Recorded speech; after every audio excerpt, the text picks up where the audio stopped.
आखिरकार वो दिन आ ही गया जिसका इंतजार सभी कर रहे थे, मगर सोच रहे थे क्या होगा। प्रधानमंत्री मोदी ने आखिरकार रशिया के फॉरेन मिनिस्टर के साथ में मुलाकात कर ली। ये बहुत बड़ी बात है। बड़ी बात इसलिए है क्योंकि कुछ दिन पहले चाइना के फॉरेन मिनिस्टर भी यही चाहते थे, मगर भारत की तरफ से कहा गया कि मोदी के पास में फिलहाल समय नहीं है, वो ज्यादा व्यस्त हैं। चाइना के साथ में हमारे रिलेशंस कैसे हैं सबको पता है, ये तो होना ही था, मगर केवल और केवल रशिया के ही फॉरेन मिनिस्टर यहां पर नहीं है। भारत के अंदर इस समय जमावड़ा लगा है। Russia, Mexico, America, great Britain और नीदरलैंड तक के ऑफिसर्स यहां पर आए हैं। कुछ समय पहले गल्फ के भी बहुत सारे मेंबर्स आके गए थे। आखिर ऐसा हो क्या रहा है? सभी देशों की गुटबाजी और पॉलिटिक्स का स्थल अब इंडिया हो गया है कि इंडिया को अपनी तरफ किया जाए। अमेरिका की तरफ से काफी प्रेशर बनाने की कोशिश की जाती है और साथ ही के अंदर ब्रिटेन की फॉरेन मिनिस्टर भी इसी समय आ जाती हैं और प्रेशर को बढ़ाने के लिए नीदरलैंड से भी ये अपने साथियों को बुला लेते हैं। मगर दूसरी तरफ रशिया भी ऐसा ही काम करता है। युद्ध की शुरुआत के अंदर ही मैक्सिको ने बोल दिया था कि किसी भी प्रकार के सैंक्शन जो रशिया के ऊपर लगाए जाते हैं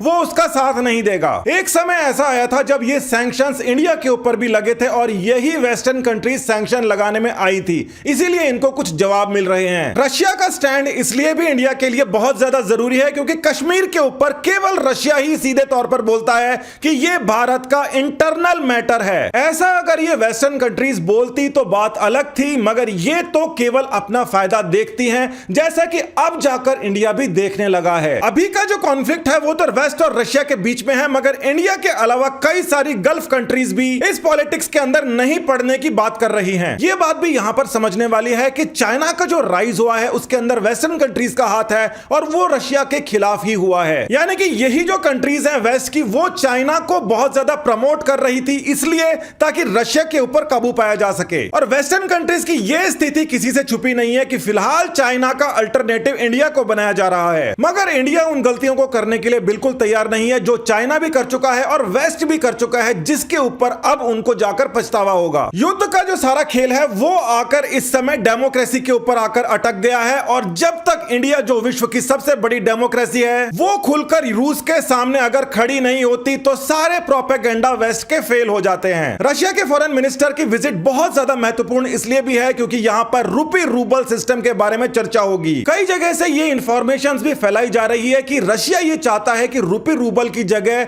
युवान रूबल के अंदर ट्रेड हो, जबकि ये जानकारी बिल्कुल गलत है। कहां से आई उसका पता नहीं। ये बात हो जरूर सकती है कि रशिया के ऊपर दबाव हो क्योंकि चाइना उसको खुलकर सपोर्ट कर रहा है, इसलिए उसके बारे में यहां बात करे, मगर इस बात को पूरी तरीके से नकार दिया जाएगा। ये बात रशिया भी जानता है। अब दो चीजें जो रशिया ने यहां पर कही हैं उसके बारे में पूरे विश्व भर में चर्चा होगी और यह भी साबित हो जाएगा कि चाइना से ज्यादा इंपॉर्टेंट रोल इस समय इंडिया का है रशिया के लिए। पहली स्टेटमेंट जो बहुत ही बड़ी है वो कहा गया है कि भारत जो चाहे रशिया से वो खरीद सकता है और इसके अंदर space technology, missile technology, fighter jets बनाने की टेक्नोलॉजी सब शामिल हैं। भारत भी ये चाहता है कि इतना अच्छा अवसर है क्योंकि कुछ भी हो जाए अमेरिका की तरफ से ये सारी वेपन डिफेंस टेक्नोलॉजीज कभी इंडिया के पास नहीं आने वाली, केवल हथियार मिल सकते हैं। ये जो वेपन्स यहां पर हैं ये भी बहुत ही बड़ा इशू है क्योंकि यूएस और रशिया अलग अलग प्रकार से इनको डील करते हैं। अमेरिका से वेपन्स लेने में सबसे बड़ी समस्या यह आती है कि अमेरिका उसमें क्लॉज डालता है कि हमारे मित्र देशों के ऊपर इन वेपन्स का इस्तेमाल नहीं होगा। साथ ही के अंदर बार बार वो फॉरेन अफेयर्स के अंदर दखल अंदाजी करता है, जबकि रशिया का ट्रेड यहां पर बिल्कुल ट्रांसपेरेंट है। रशिया कहता है कि आपने पैसे दे दिए, वेपन ले लिए, जहां इसको यूज करना है उसके ऊपर करो। यानी कि कोई भी जो कंडीशन है जो किसी के ऊपर लगती है रशिया उनके अंदर नहीं पड़ता। इसका एक बहुत ही बड़ा एग्जांपल रशिया के अंदर जो देखने को मिला उससे इंडिया पहले से सचेत हो जाए तो अच्छा।